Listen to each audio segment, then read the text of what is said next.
the snap, and the ball is free. Okay, next question. I'm a horse football coach right now. You know, it got shoved. It got shoved, right? What's up, Spartans fans? Welcome to episode 64 of the Spartan Savants show. I am joined by, of course, my two trusted colleagues. First, the man, the myth, the legend, Travis Tyler. Travis, how are you? Man, Willie, I'm doing great, man. We're less than 48 hours from game day. It's here. We made it. We made it. Yep. And of course, the man that needs no introduction, Nicholas R. Homburg. Nicky, how are you feeling? You know, I'm saying it all the time. I'm tingling. I'm excited. I can't wait to go. Yes. Just football. It just snuck up on me. It's Michigan State is playing football.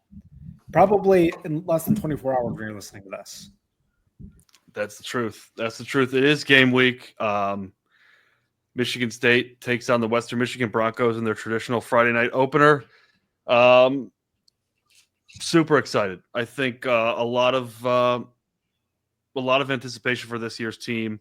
J-Bat just adding to it with the off the field pregame stuff that's getting me excited. Sounds like fireworks. I think there was a video even, but based on what he said, I think it's fair to assume there's going to be some fireworks involved. I don't know if there's anything else, but do you guys have any other takes on what might be? Imagine, close your eyes. Imagine this. Third quarter into the fourth. Boom. Lights go black. Stadium, lights out. Rich Homie Quan hologram just in the middle of the field. And then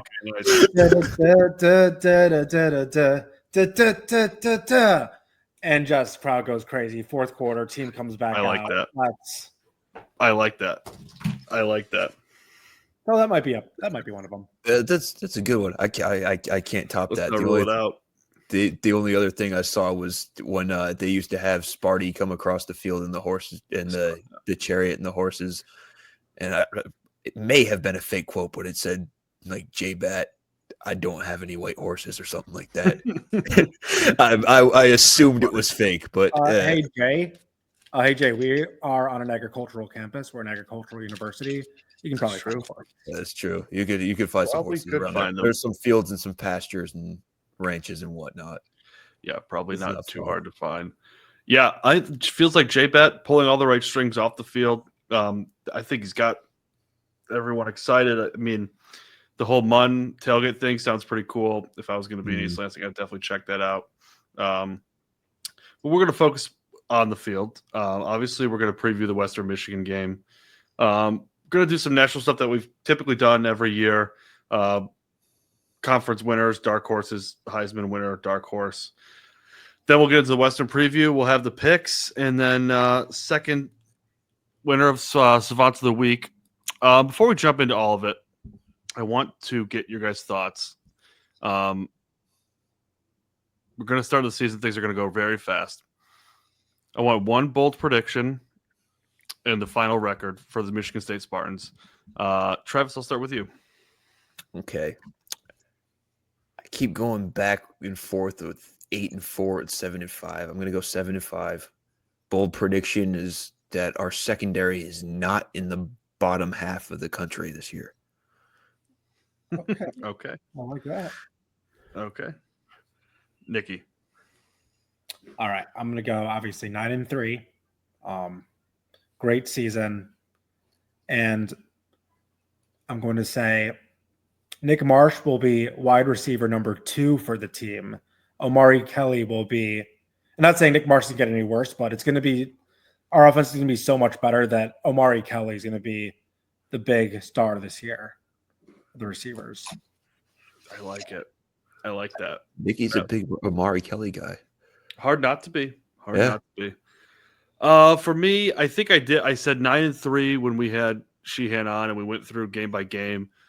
I'm going to go 8-4. I'm going to temper my own expectations a little bit. Bold prediction. Aiden Childs leads the Big Ten in passing yards. Solid. Yeah, I like it. Nice. So with I can that, live with all those results. yeah, can't complain with that. Yeah. I would even take 7 and 5. I think a lot of us would. Those 5 losses will be very frustrating, though. Oh yeah, Not good days. things will be broken. Yes. Yep. All right. With all that in mind, let's jump in. I'm going to get the conference predictions and Heisman predictions out of the way. It's a Michigan State podcast, but there's so much anticipation with college football being back. This week's slate of games is fantastic. I think one of the stronger week ones we've had in a while. But let's go through the conference predictions first, and the Heisman predictions. We'll have each of us will pick a winner and a dark horse for the conference, and then we'll do the same for Heisman. Obviously, we'll go Big 12, ACC, SEC, then Big 10 last. Travis, I'll start with you. Winner and dark horse for the Big 12. In the Big 12, I tried to not do this, but I have Arizona State repeating. I looked at those rosters. I can see a couple teams like Iowa State coming in and making it hard on them. But, I mean, you got Sam Leavitt. You've got Jordan Tyson at receiver. And it's just in the veteran secondary, veteran D-line. It's just a little too much for everybody else. Yep. I'm with you. Dark horse. I actually had 2 on that. I think Texas Tech and Baylor are 2 sleeper teams in that conference. All right. Nikki? I actually had Texas Tech winning the Big 12. I think Money can put together a very good roster because they have been paying some transfers. I want to say the number 1 or 2, the number 1 or 2 ranked transfer class. Got a bunch of young guys. And I just think the Big 12 is so not that good that Right. just one team could easily just take the spot over. And I have dark horse Oklahoma State just because I feel like they're due for a good year every couple of years. That's sound reasoning. Okay, my winner, I think you could also probably consider this a dark horse, but I'm going to go Iowa State. Sloppy game in Ireland, but the conditions were tough, I think. I think Matt Campbell team, strong defense. Like what they're doing on offense, very committed to the run. Quarterback can run a little bit too. I like the Texas Tech and Baylor picks for dark horse. I think I'll probably hop on with you, Trev, there with Baylor. See what they have on Friday night as well. As they play, who do they play? Auburn, that's right. Yeah, that'll be a nice test for them early on.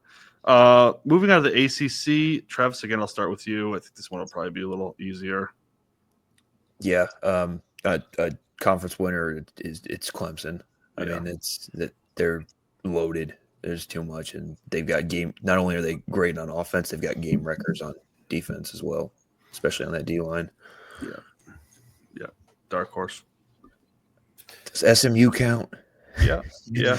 Okay, I'll go there. I still think they're going to be there at the end. I just don't necessarily see them winning it. Nikki. So I'm gonna switch it up because I just feel like everyone's gonna choose Clemson. I'm gonna go Miami. I mean, Carson Beck, he was really good 2 years ago. Obviously coming off some injuries, like you could have a resurgence. Miami, they probably have some good players. They pay pretty well too. I feel like why not? I mean, Clemson or Miami, and I guess dark horse Louisville. They were pretty good last year, if I recall. They got I don't know, why not? Yeah, why not? It's kind of how college football is with the dark horses. Yeah, no, I'm with you. I'm going to take Clemson as well for all the reasons Travis said. My dark horse, I'll go with a bit of a homer pick here, but I'll go with Florida State. Shocking. We had a couple homer picks on that one, yeah. Yeah, and there's a lot of teams in the ACC that I don't hate. Like Louisville's one. I mean, Georgia Tech, I like what they're doing. Coming off a pretty good year last year. I think it could go a couple directions with the dark horse. I think that if Clemson stumbles, that that could be a wide open wide open race there. Yeah, I think something that helps them too is their conference championship rematch against SMU was at Clemson as well. So yeah, the the one thing about Clemson, they haven't really used the portal a ton, but they've gotten their guys to stay. this So year. that continuity can't be ignored. I think, when you're looking at they hit the portal more than usual this year too. So coming around a little bit. All right, SEC. Travis, again, I'll start with you. Winner, then dark horse. I got LSU winning that one. I really like Garrett Nussmeier. Brian Kelly's a little, you either like him or you don't like him. And I think he's done well there, except for last year.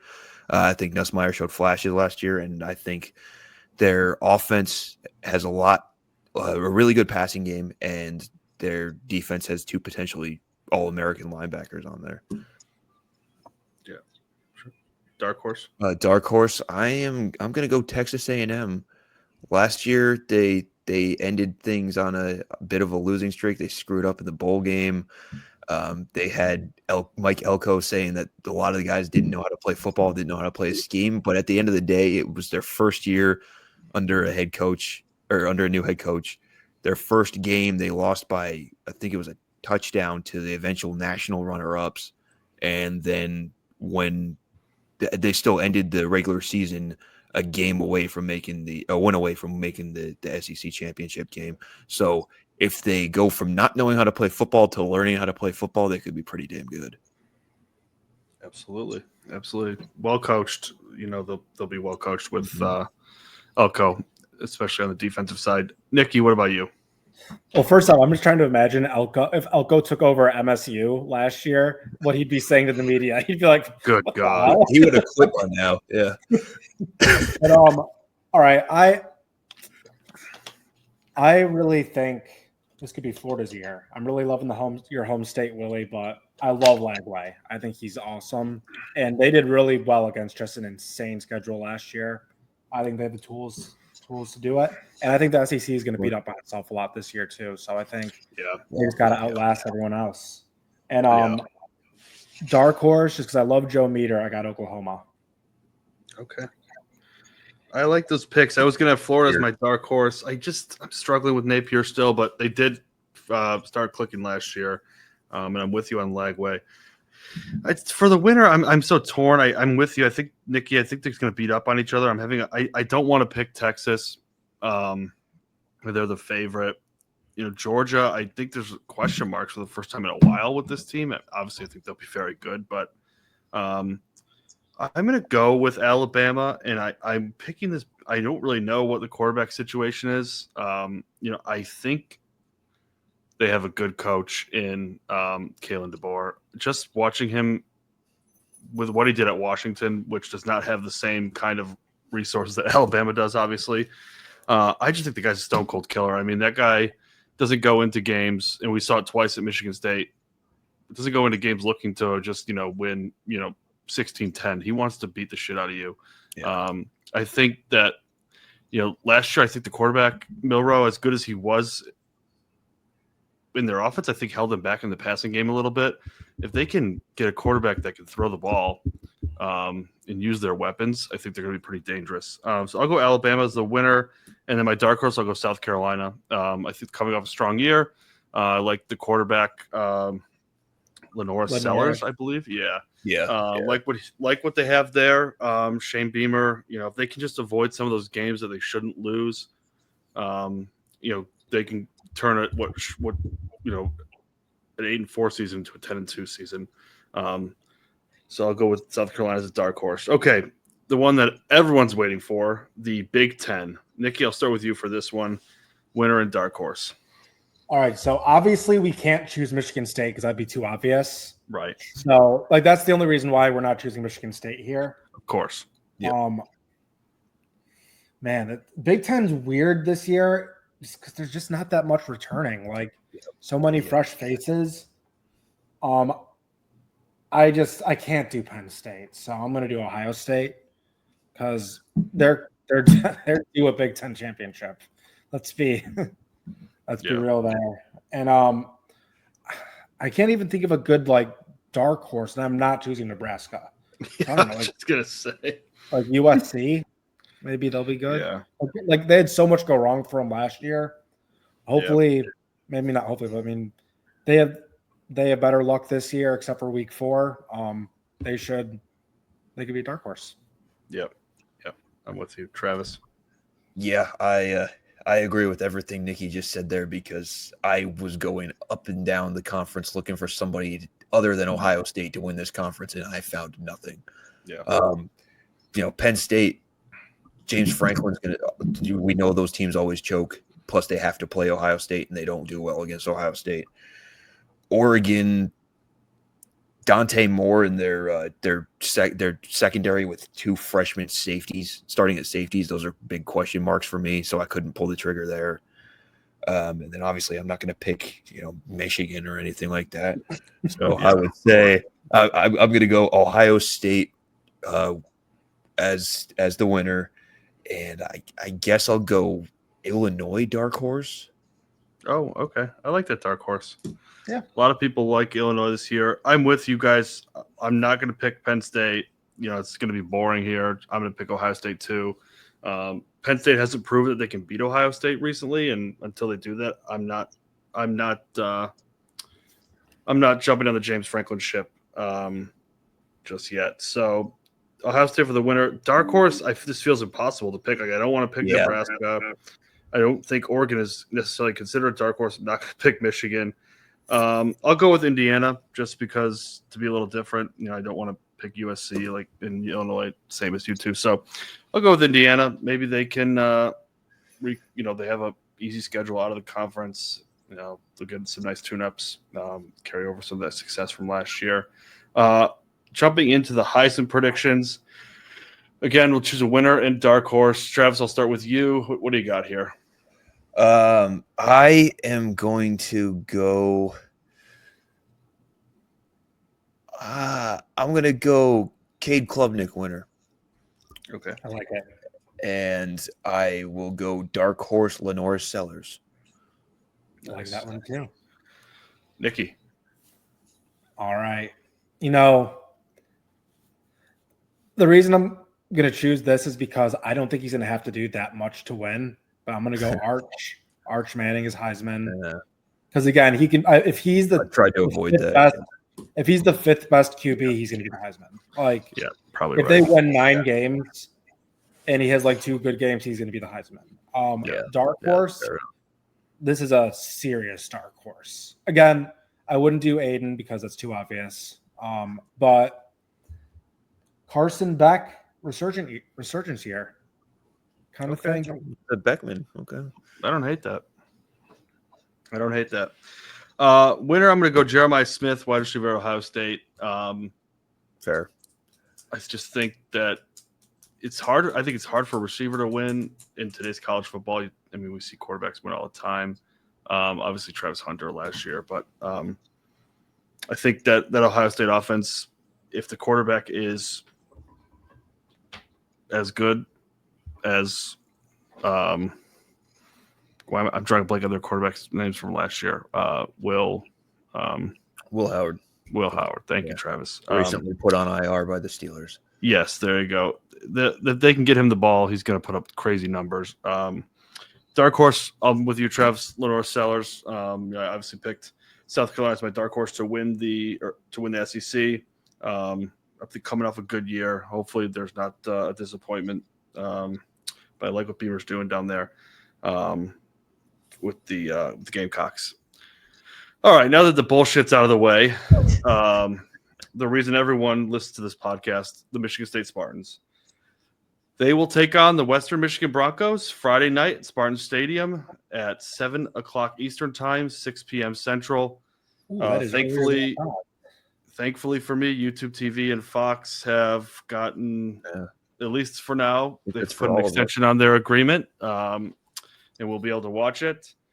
I think there's so much to talk about here, but also it's like we've said for a couple weeks now. It's like there's so much unknown about this team. I don't really know, where to even begin. And we've talked so much about Aiden Childs, the offensive line, the running backs.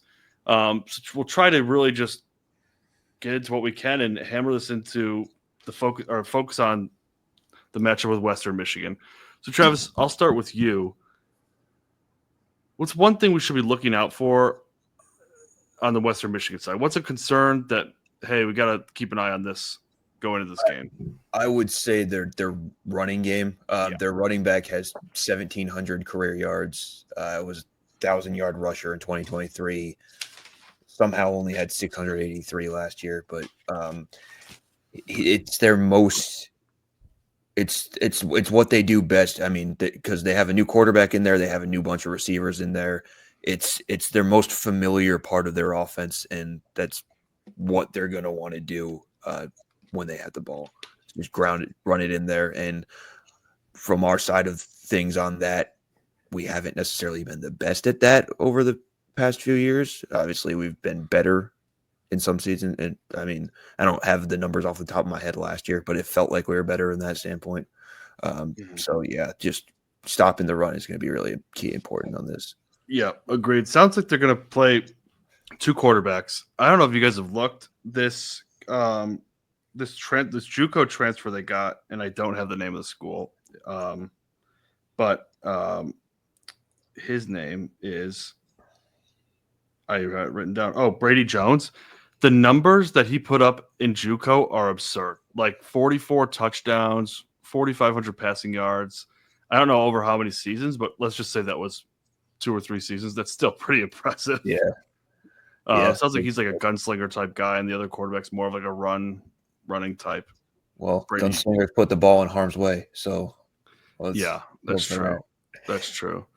Nikki, what's one thing about Western Michigan that's giving you a little, got to watch out for that, if anything? I don't know. I mean, it's Western. I need us to play a clean game. But I guess because I know the QB thing, I guess we need to see if one of them is a big gunslinger. Obviously, has to be good, but maybe one of our cornerbacks will be good this year. Maybe our secondary versus friction will come true. We got to maybe show something good there. But what I really just want to see, which I feel like we say this every year, basically since D'Antonio left, I need to see us control the line, like on offense and defense. We need to see these guys are Big Ten players, and we are beating you MAC people up.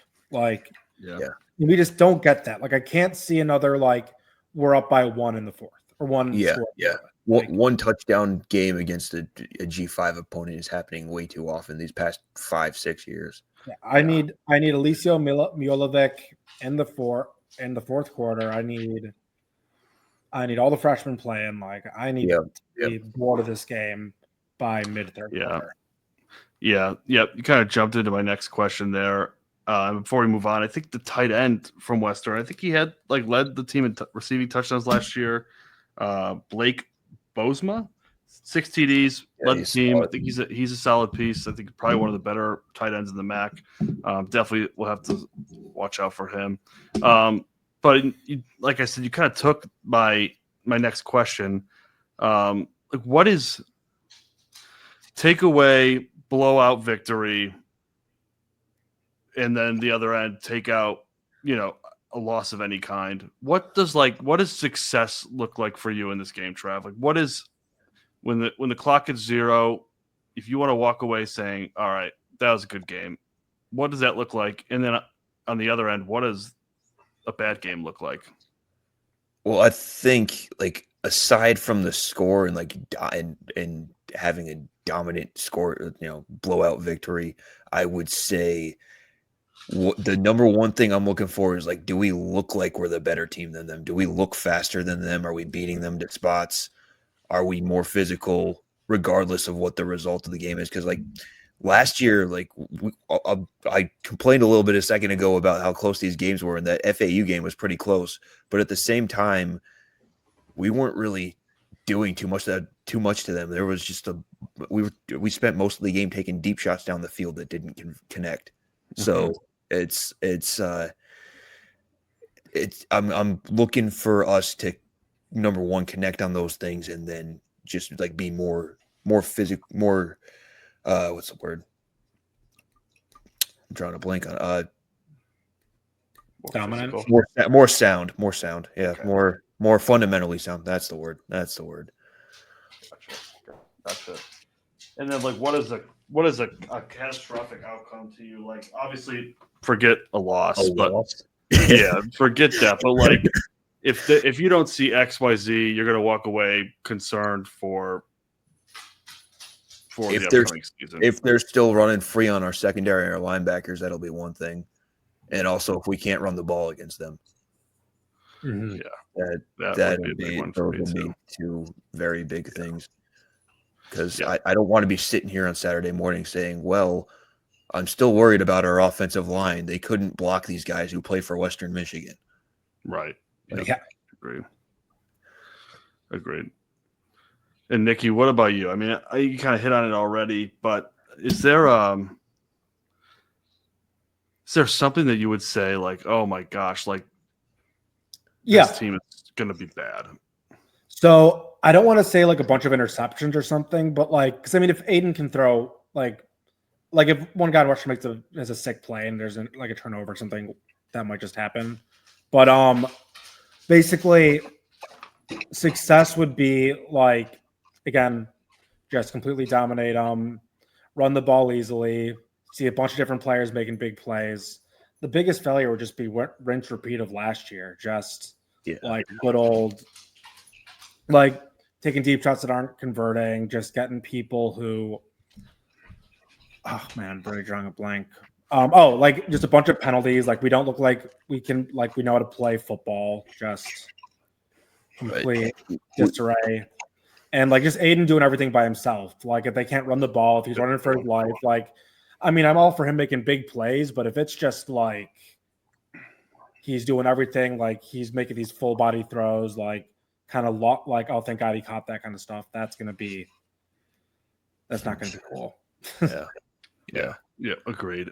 I'm so tired of these opening games. Last year, perfect example, FAU. The year before, Central. I think Central, we were down at halftime 10-7. Last year, we won 16-10 against FAU. I'm so tired of these games being close and like having to walk away from these games like, oh my gosh, this again. Like if we can't beat Western Michigan by 3 scores, how are we supposed to beat USC? How are we supposed to beat, somebody else? And these are MAC teams have get hit so hard by the transfer portal. I mean, the way college football is now, these players have great years, they're on to the next big school.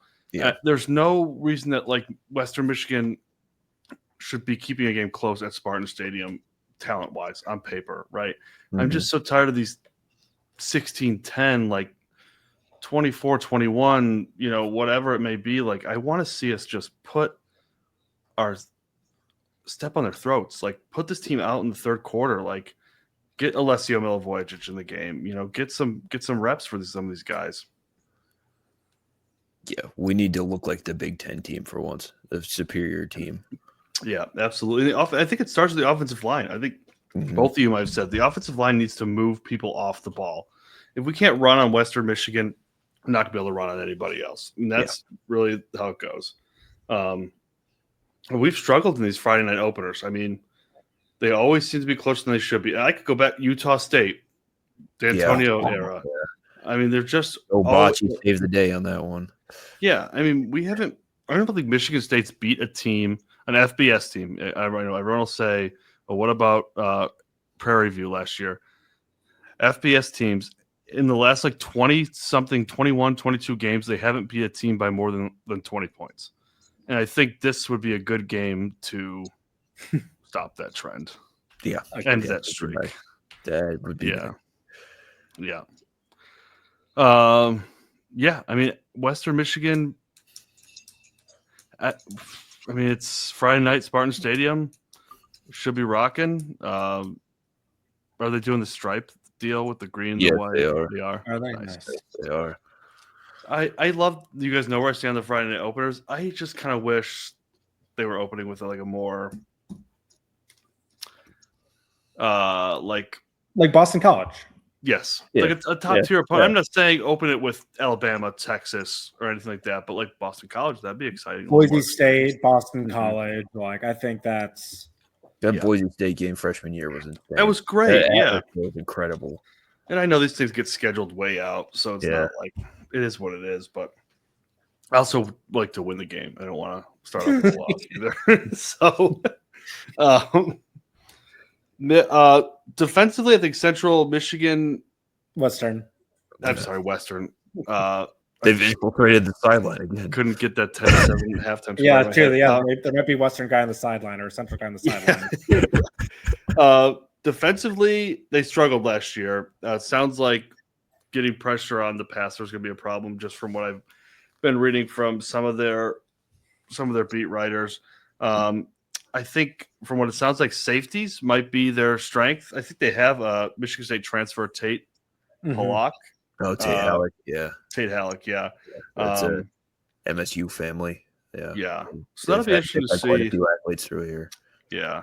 I'm interested to see how Childs can handle, if the offensive line can stifle their lackluster defensive line, how Childs plays.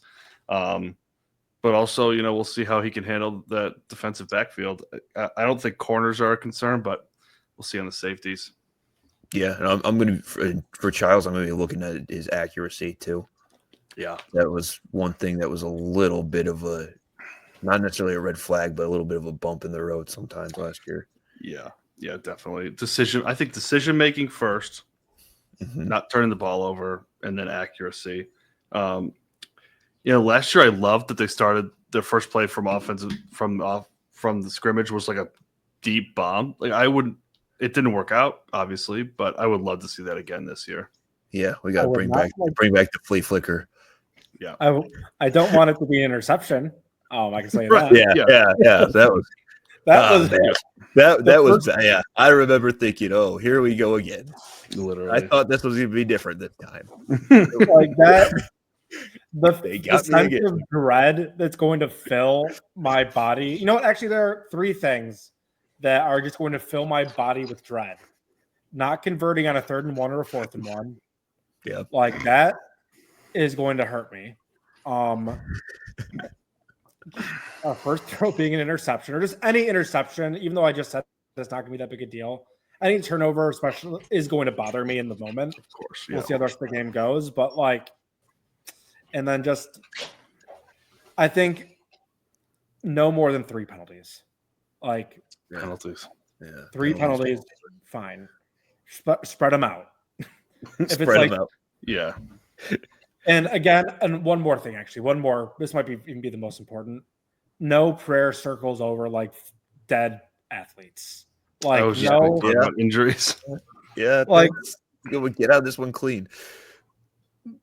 Someone can roll their ankle. That. No, I'm with you. The penalties, look, I get it. There's going to be holding. There's going to be offsides, false starts, pass interference. Those are going to happen. The 15-yard personal foul stuff. If I start to see that late hit on the quarterback, I'm going to be so angry. For once, can we just play a clean, somewhat penalty-free game? No stupid penalties. That's what I just can't stand. That's been the past couple of years.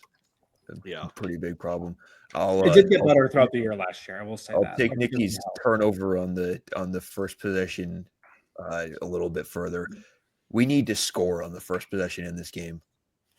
There's no reason if you're the better team, you shouldn't just march right down the field and put it in the end. At least put 3 on the board.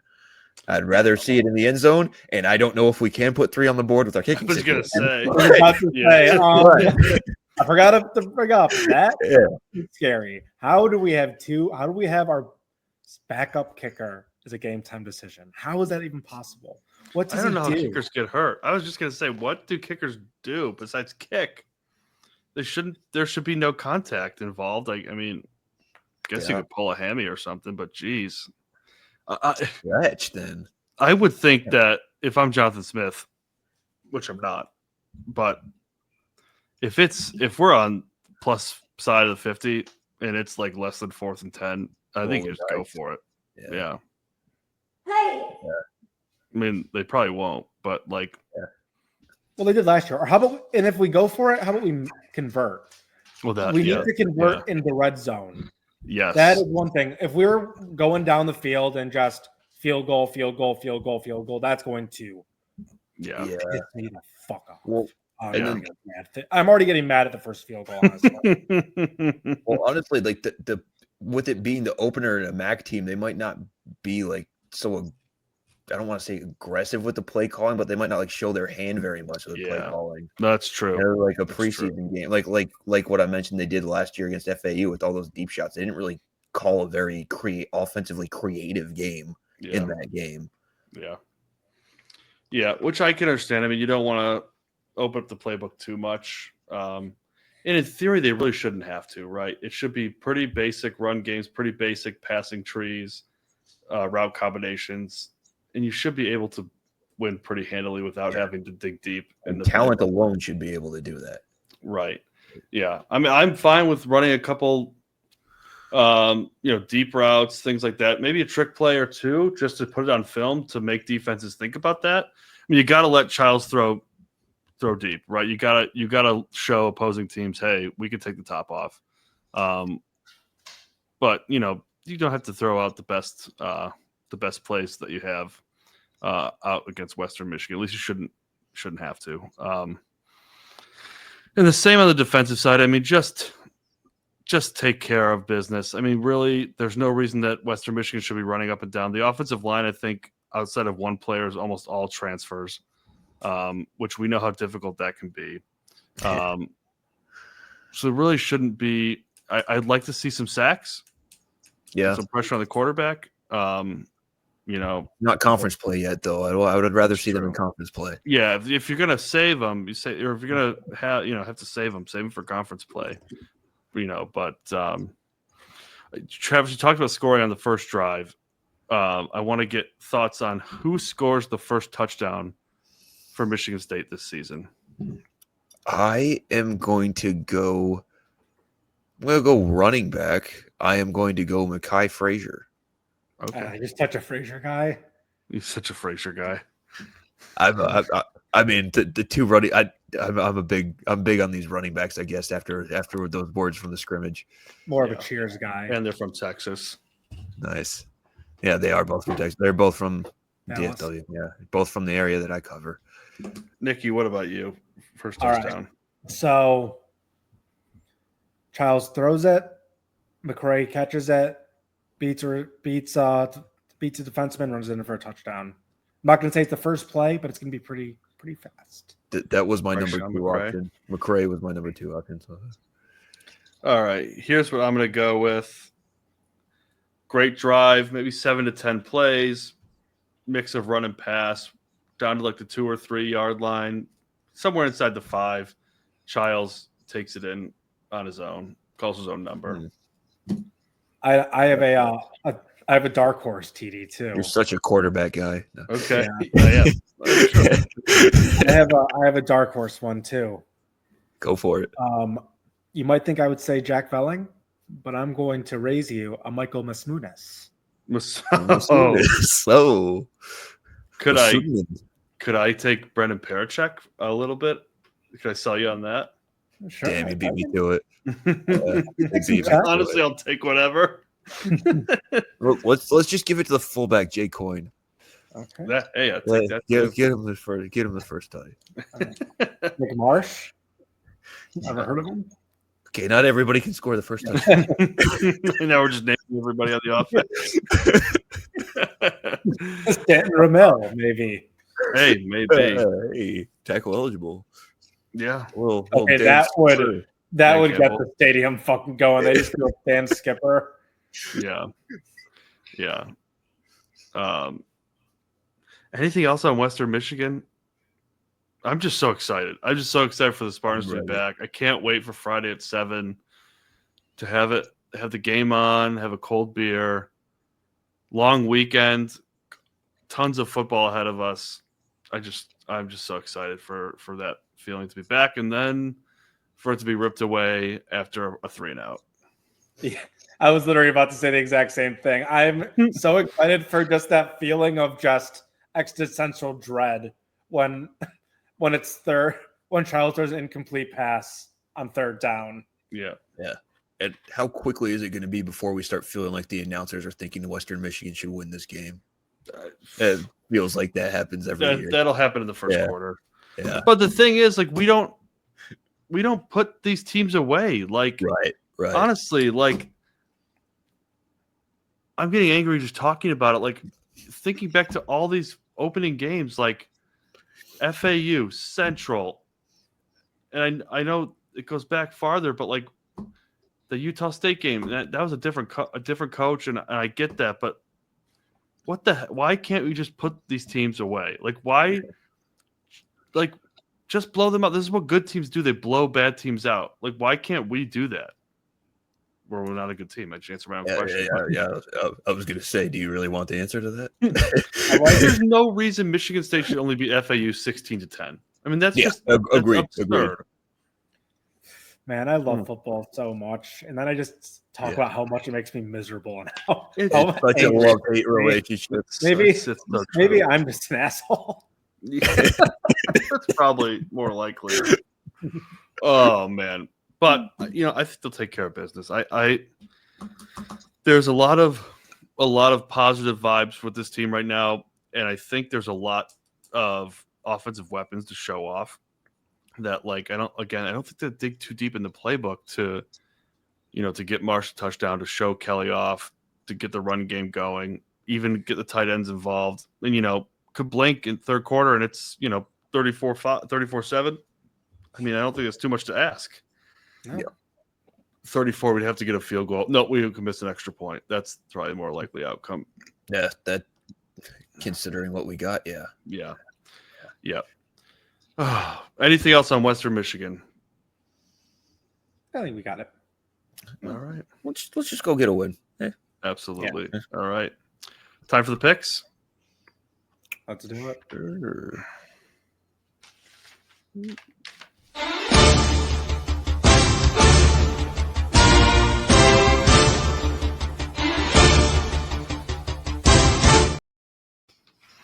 All right, great slate of games this week. Standings here. Oh, yes, thank you. I was going to skip right over that. Last week, only 5 games. We did pretty good. I mean, a combined, what is that? 10 and 5 overall. 10 and 5, yeah. Nikki with the best week, 4-1. Defending champion, Nikki. Yeah, defending champion. Travis and I taking up the rear at 3-2. A great slate of games this week. I tried to pick the best ones. I probably missed a couple. We're going to start off in South Florida, where the 25th ranked Boise State Broncos will take on the South Florida Bulls. I think, is that right? The Bulls. Boise State only favored by 5.5 in this one. Travis, I'll start with you. Yeah, and honestly, I've heard USF is a popular upset pick, and I think Boise wins, but they don't cover, so I'll take USF. All right. Boise State to cover. Yeah, I think Boise State as well. I think the line seems like a rat line, and I don't like that, but I think it's the football guy in me tells me it's too low. Going from Idaho to Florida, though. Yeah, true, and no Genty. That's true, but I'm going to stick with my pick there. Travis, again, I'll start with you here. I believe this game is tomorrow. Miami of Ohio travels to Camp Randall to take on the Wisconsin Badgers. Wisconsin favored by 17.5 in this one. Yeah, I'll take Wisconsin. Why not? Luke Fickle.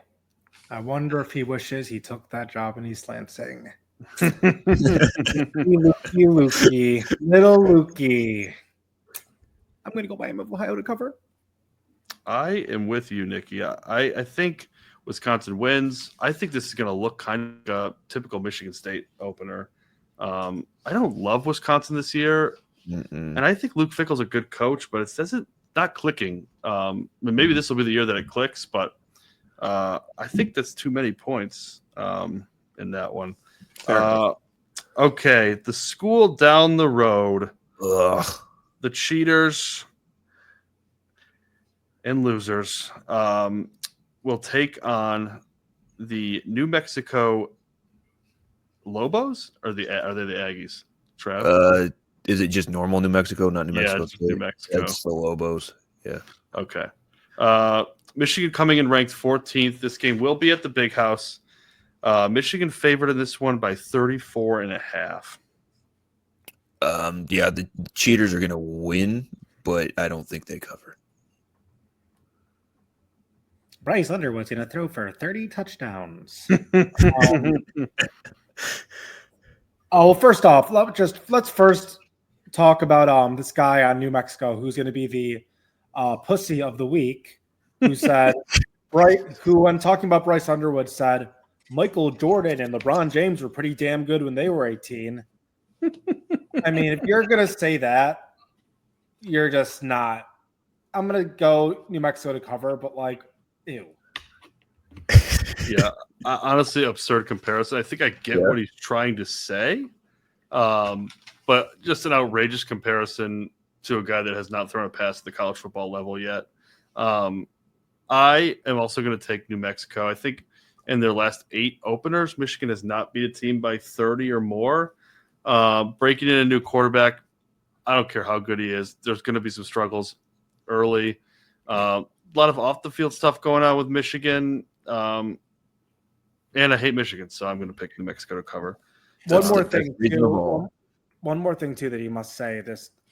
Thank God Michigan chose to not have Sharon be suspended this game. Thank God he didn't play this. Yeah. Yeah, that's big. I mean, that's huge. All right. Going over to the West Coast here, not a great game. I don't really know why I threw this one on there. California Golden Bears traveling to take on the Oregon State Beavers. The Oregon State Beavers without a true conference, really, but favored in this one by 2 at home. Travis. I don't know anything about either of those teams this year, so I am going to go with Jonathan Smith's alma mater in Oregon State. Yeah. Well, Jonathan Smith built a winning culture, and it's resonated in state. So Oregon State. Yep, I'm with you guys. I'm going to Oregon State as well. Okay, sticking to the West Coast, the Utah Utes traveling to Southern California to take on the UCLA Bruins. Utah favored in this one by 5.5. Yeah, Utah. Big game from Devin Dampier, new quarterback. I was going to finally know what's his name. Oh, yeah, he retired. He had to medically retire. Yeah. Yeah. Oh, so he wasn't even out of eligibility? No, he was going to play another year, and then he medically retired. Okay, what? He was going to play an 8th year. Well, I'll go UCLA, Big Ten. Have some pride. I have been shitting on UCLA for a long time. I don't think they're gonna be competitive in this one. I'll go with Utah to cover the spread. All right, Virginia Tech at South Carolina. Frank Beamer's old school versus Shane Beamer's current school. South Carolina favored at home by 8.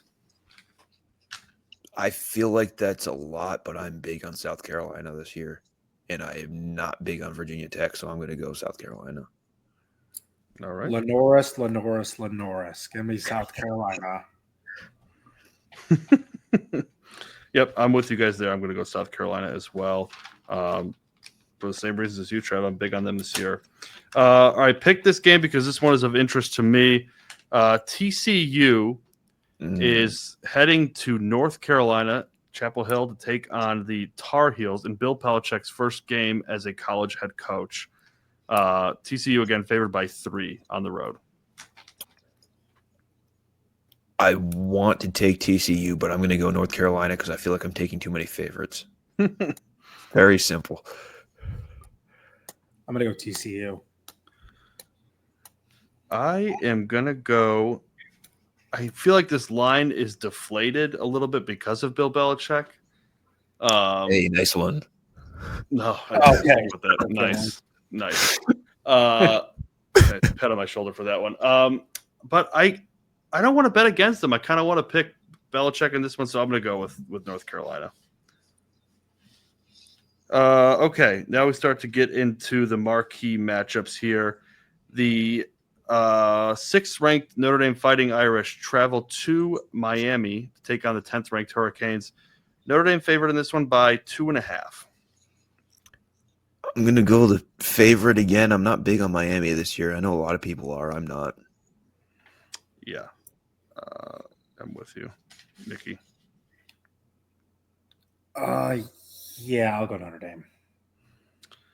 Yeah, I'm going to go Notre Dame as well. I Miami on the road. I just don't think that's really a true road test because their fans. It's not a place you go to be like, oh, that's a tough place to play.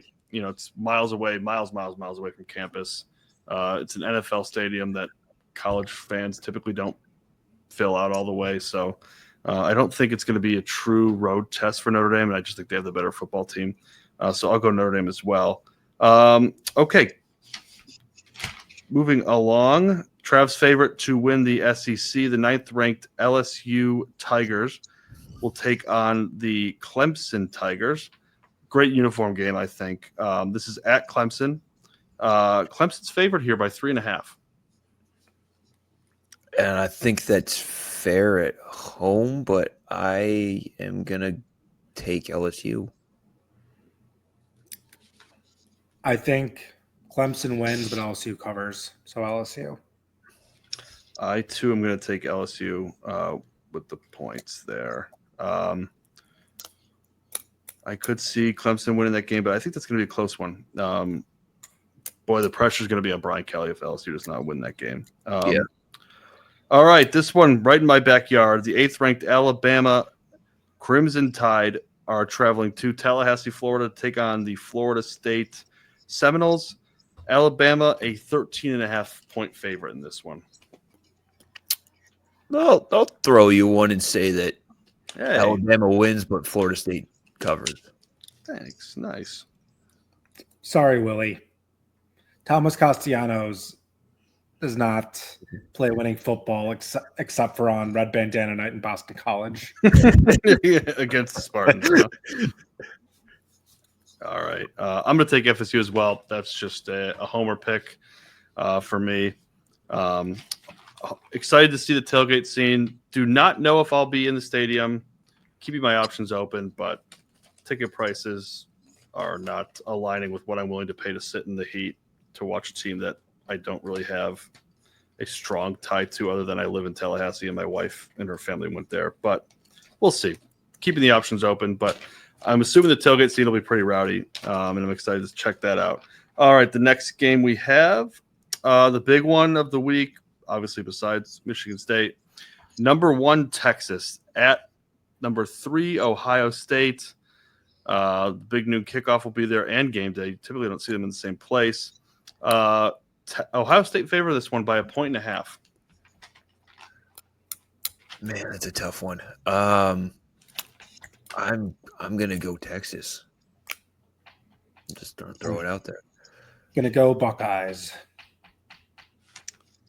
Yeah, I am going to go with the Buckeyes as well. I think pretty highly of them this year. Obviously, they're the returning national champion. I think the quarterback play will probably be better than it was last year. And the receivers, I mean, we all know how good they are. Texas, Arch Manning, very interested to see how that goes. That game should be a fun one to watch. All right. They got some good guys left there too. But Yeah, no doubt. Okay, on to the granddaddy of them all. We'll do what we normally do. I've got, obviously, the game, over-under, and then your score prediction. The granddaddy of them all this week, Western Michigan Broncos traveling to the woodshed, to take on the Michigan State Spartans in East Lansing, Michigan, under the lights, prime time. MSU favored by 20.5. It started, I think it opened around 18.5. It's moved towards Michigan State to 20.5. Travis, I will start with you. Just just the game prediction for now. Your pick. Just Yeah. This game prediction, no score. Is that what Yep, we'll do that next. Yep. Okay, well, Spartans. There. Yeah, simple. I wonder what we're all gonna pick. You know what put me down for. I sure do. I will also take the Spartans. Well, Although, yeah. if I was really going to bet money on it, I don't know if I'd take the Spartans. Their track record in these games is not great. I think that's a really good line. I think it's probably a 17-point win for the Spartans, but I'm going to take the Spartans. All right, Travis, I've got the over-under at 49.5. So tell me if you like the over or the under, and then give me your final score. I believe this math goes under, yes. Spartans 38, Western 10. Hey, that's more than 45. 49. 49. Oh, okay, Yeah. okay. All right. I'm going to go over. Spartans 42, Western 17. Okay, high-scoring affair. I am going to go under with Travis. Very similar score here, 34-10. Missed extra point, obviously, putting my total at 44. I think Blake. I think the kicking is a very interesting part of this game. I'm so interested to see how this goes. But yeah, 34-10. Spartans take care of business. Aiden Childs with 2 passing touchdowns and a rushing touchdown. That's my prediction there. And that will do it for the week 1 picks. Next segment we have is Savant of the Week. This one, if you're just listening on the podcast, I have to tell you, you got to go to YouTube to see this video if you haven't seen it. I'll try and set the stage a little bit. It's late night Harper's. There's a kid getting arrested. I feel like you could only see this in East Lansing. Travis, go ahead and play the video. To holiday. And right now, you can say... Wait, I got to play it from the beginning, sorry. Nothing beats the Jet 2 holiday. And right now, Really? you can say You got to do that at the Florida State tailgate. $200 off for a That's a good idea. I don't know if I can get a clown costume that quickly. Dress as Michigan State Joker. Wear an MSU jersey, dye your hair green, and paint your face white. And just be the Joker for MSU. Johnny Spirit, carry on an MSU flag. I kind of just want to watch it again. No, play it. Yeah. Nothing beats So Jet the 2 clown is the holiday. Savant of the And Week. right now, Yes, in case you were can wondering, say the clown that's awesome. dancing That's right next to $200 some poor for a kid family getting of 4. arrested by 6 cops right outside Harper's got is the millions Savant of of the free- Week. Congratulations to him, whoever he is. If you're out there, please reach out. We would love to have you on. We would love to have you on. In that's clown incredible. costume, of course. All right, so here we are. I mean, it's time. By the time people are listening to this, it's going to be 24 hours or so before game time. Before we sign off, any final thoughts from either of you, Trav? Release the clowns. That should be part of the pregame festivities. Maybe that's one of the surprises. Maybe that's why he was there. Yeah, maybe. Nikki. That. Let me tell you about okay, my dog's barking. Go green. All right. Well, for Nikki and Trav, and of course Willie, thanks for listening to everyone. It's that time of year. These episodes will get better as we start to see what kind of team we have, and we kind of get an idea of the teams we're playing and what they have.